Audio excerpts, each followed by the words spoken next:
Hello students, welcome back to our channel Maths by Shravan Vatambedu. ఈ video లెక్చర్లో మనం complementary function ఈజీగా ఎలా ఫైండ్ అవుట్ చేయాలి అనేది డిస్కస్ చేద్దాం. ఒక higher order differential equation solve చేసేటప్పుడు ఆ సొల్యూషన్లో టూ పార్ట్స్ ఉంటాయి. Finding complementary function, finding particular integral. ఇప్పుడు సిఎఫ్ మాత్రం ఎలా ఫైండ్ అవుట్ చేయాలి అనేది క్లియర్గా చూద్దాం.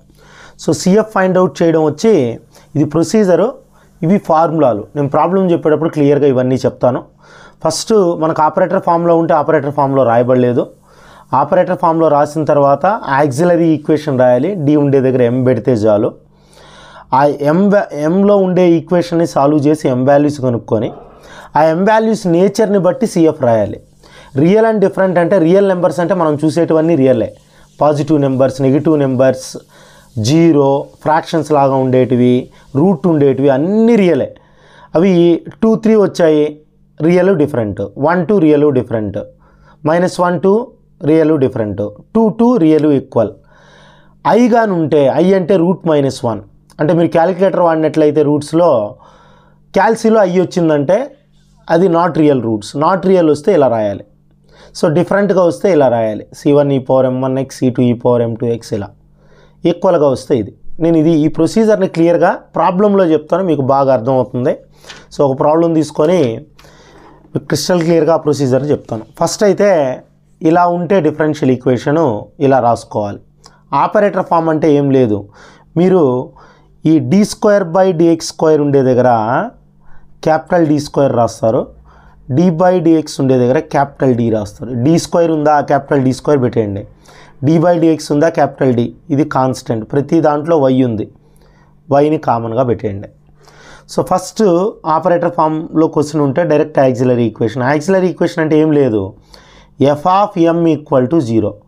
d ఉండే దగ్గర m రాయాలి. m² - 6m + 9 0.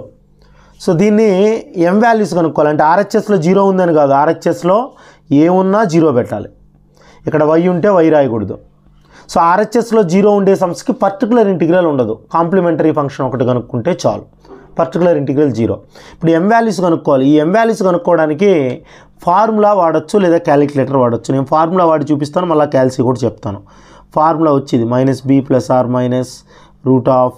-√b² - 4ac/2a అయినా వాడచ్చు, లేదా క్యాలిక్యులేటర్, లేదా ఫ్యాక్టరైజేషన్ అని ఉంది, అది కొద్దిగా టేబుల్స్ రిలేటెడ్, అందువల్ల నేను దాన్ని చెప్పట్లా, ప్రిఫర్ చేయట్లా. ఏ అంటే m² పక్కన ఉండేది, b అంటే m కోఎఫిషియంట్, ఇది c అంటే కాన్స్టెంట్. సో ఇప్పుడు సబ్స్టిట్యూట్ చేసామంటే -b -6 + r -6² - 4ac/2 × 1. So 6 + r -√36, 4 9s are 36/2. 6 + r -36 - 36 0/2. అంటే ఒకసారి 0 యాడ్ చేయాలని, ఒకసారి 0 సబ్ట్రాక్ట్ చేయాలని. మీరు 0 యాడ్ చేసినా సబ్ట్రాక్ట్ చేసినా 6ఏ, ఓకేనా? అంటే m వాల్యూస్ 2 వచ్చాయి మీకు, అవి రియల్ అండ్ ఈక్వల్, ఓకేనా? సో రియల్ అండ్ ఈక్వల్ వస్తే ఫార్ములా ఎక్కడుంది, మనకు ఫార్ములా చెప్పుకున్నాం. Real and equal C1 + C2x e⁻m1x. ఇప్పుడు మనకు వచ్చింది m1, ఇది అట్నే రాసి m1 ఉండే దగ్గర నీకు వచ్చిన రూట్ రాసేయాలంటే ఇది m1 అని చెప్తున్నాను.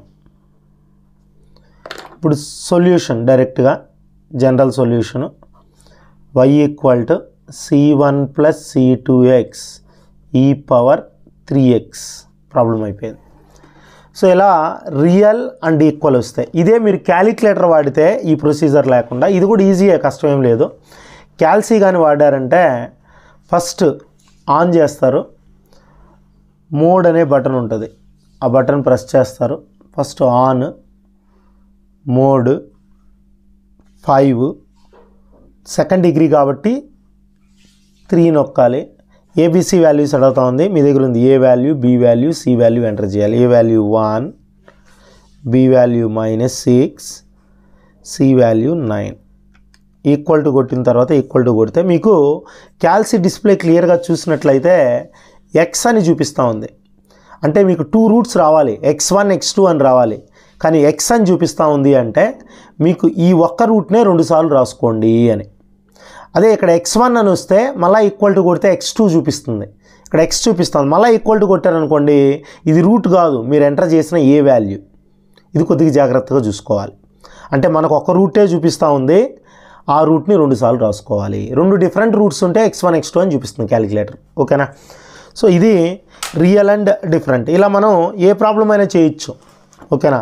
For example solve d² + 9 × y = 0 అని ఉంది. దీనికి క్యాలిక్యులేటర్ కానీ ఫార్ములా కానీ ఏం అవసరం లేదు, డైరెక్ట్గా వచ్చేస్తుంది ఆన్సర్. సో గివన్ డి రాసిన తర్వాత యాక్సిలరీ ఈక్వేషన్ రాస్తారు కదా. యాక్సిలరీ ఈక్వేషన్ అంటే f ఆఫ్ m = 0, d ఉండే దగ్గర m రాయాలి. m² + 9, m² = -9, m = √-9. రూట్లో మైనస్ వస్తే +r-3i. So not real route, ఇది 0 ఆల్ఫా అనుకోవాలి, ఇక్కడ ఏం లేదు కాబట్టి ఇది బీటా. నాట్ రియల్ వస్తే ఈ ఫార్ములా నేను రాస్తున్నాను, e⁴x c1 cos βx + c2 sin βx అని. సో దీంట్లో ఆల్ఫా ప్లేస్లో ఆల్ఫా, బీటా ప్లేస్లో బీటా రాస్తే చాలు. సో జనరల్ సొల్యూషన్ అంటే e⁴0x c1 cos 3x + c2 sin 3x. e⁴0 1 కాబట్టి c1 cos 3x c2 sin 3x. మీరు ఆ ఫార్ములా వాడాలన్నా వాడచ్చు. ఫార్ములా వాడేటప్పుడు ఏబిసి వాల్యూస్ రాయాలి కదా. A value 1, B value 0, C value 9 enter చేయాలి. మీరు క్యాలిక్యులేటర్ ఎత్తుకున్నా కూడా అంతే. సో క్యాల్సి ఇలానే ఉంటుంది. మీరు మోడ్ 1 అని ప్రెస్ చేశారంటే నార్మల్ డిస్ప్లే వస్తుంది. ఆన్ కదా, మోడ్ 5, 3 ఏబిసి వాల్యూస్ ఇవి ఎంటర్ చేయాలి.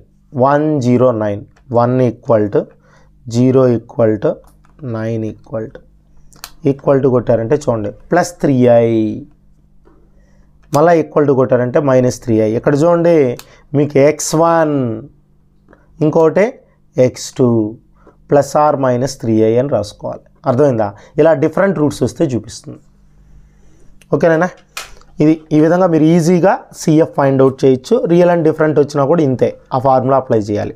రియల్ అండ్ డిఫరెంట్ అంటే నేనేం చెప్తున్నానంటే మీకు ఇది ఉంది. రియల్ అండ్ డిఫరెంట్ కేసు అంటే ఫర్ ఎగ్జాంపుల్ ప్రాబ్లం ఇలా ఉంది, d² - 3d + 2 అని.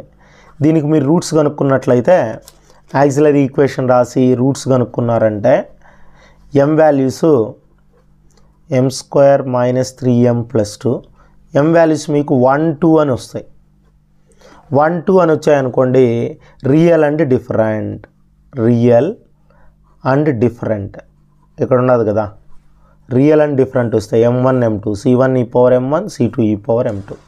సో రియల్ అండ్ డిఫరెంట్ వచ్చినప్పుడు general solution c1 e⁴1x c2 e⁴2x. So ఇలా ఈజీగా ఈ టేబుల్ బాగా గుర్తుపెట్టుకోవాలి. వీలైతే 3-4 టైమ్స్ రాసి ఈ టేబుల్ నేర్చుకోండి. ఈ టేబుల్ ఉంటే మనం కంక్లూడ్ చేయొచ్చు ఈజీగా సిఎఫ్ని. నెక్స్ట్ క్లాస్లో అగైన్ పర్టికులర్ ఇంటిగ్రల్ గురించి మనం క్లియర్గా డిస్కస్ చేద్దాం. ఇది డిప్లొమా వాళ్ళకి బీటెక్ వాళ్ళకి ఇద్దరికి యూజ్ అవుతుంది మ్యాథమెటిక్స్లో. ఓకేనా? అది నా వీడియో నచ్చినట్లయితే లైక్ చేయండి, షేర్ చేయండి. ఫస్ట్ టైం మన ఛానల్ చూస్తున్నట్లయితే సబ్స్క్రైబ్ చేసుకోవడం మర్చిపోకండి. Thanks for watching.